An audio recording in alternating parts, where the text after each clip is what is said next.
Gandang umaga po, muli ang inyong lingkod, si Chef Roy.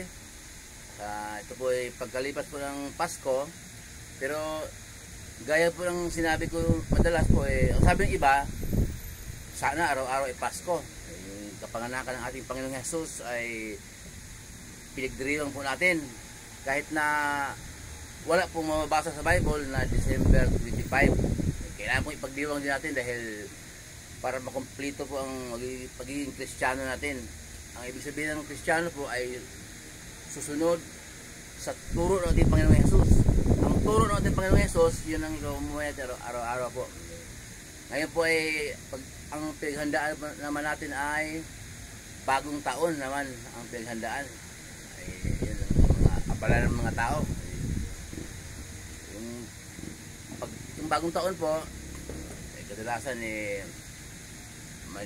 masaganang bagong taon, yun ang bati.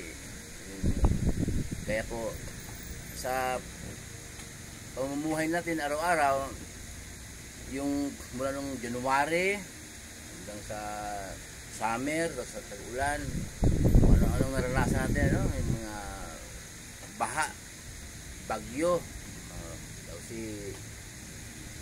bagyo, yung lugar na binabagyo, tapos mayroon talagang yung buhay ng iba parang binabagyo daw, yung kung ano ang problema, yung mga problema sa buhay, pamilya, sa love life nila. Kaya kung ano-ano man, naubos yung pera, yung iba naman malungkot dahil walang naipon. Ay, gusto talaga may ipon. Tama naman po yun. Pero ano po yung ang advice ng lingkod, ang advice ng lingkod ay ano man yung dinanas po sa buhay, bagyo, baha, o yung buhay natin parang binagyo din, may mga dumating sa buhay natin na biglaan na hindi natin inaasahan, hindi pa natin nagugustuhan, mga problema yon. Ano man pong dinanas natin, kahit na wala tayong naipon, hindi ka nagtagumpay, bigo ka man, o nagka-problema ka man, binaha ka man, binagyo ka man, kailangan po mayroon tayong matutunan. Yun po ang napakahalaga po noon. Kasi po kung wala tayong matutunan, ulit-ulit lang po ang takbo ng buhay ng tao. Ulit-ulit lang po ang paghihirap.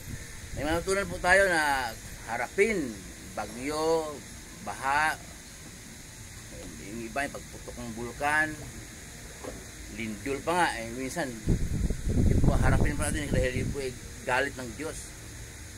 Patuloy tayong, kaya po sinasabi ng lingkod na ang mahalaga yung natutunan. Yung iba kasi sinasabi pa rin na panahon ng tag-ulan kaya may bagyo.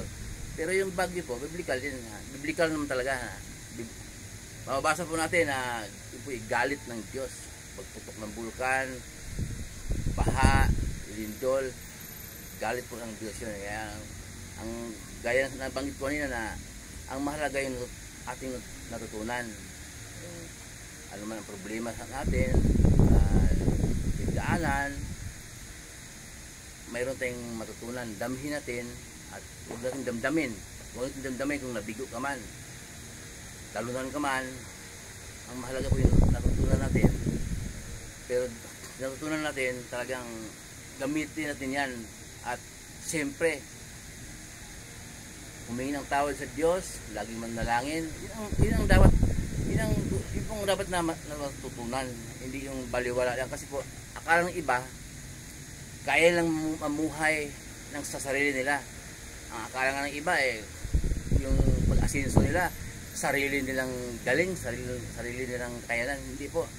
Ang Diyos ang nagkaloob niyan. Kasi po, yung iba naman, pinipintasan nila. Yung mga tanga yun, hindi marunong sa buhay kaya hindi umaangat.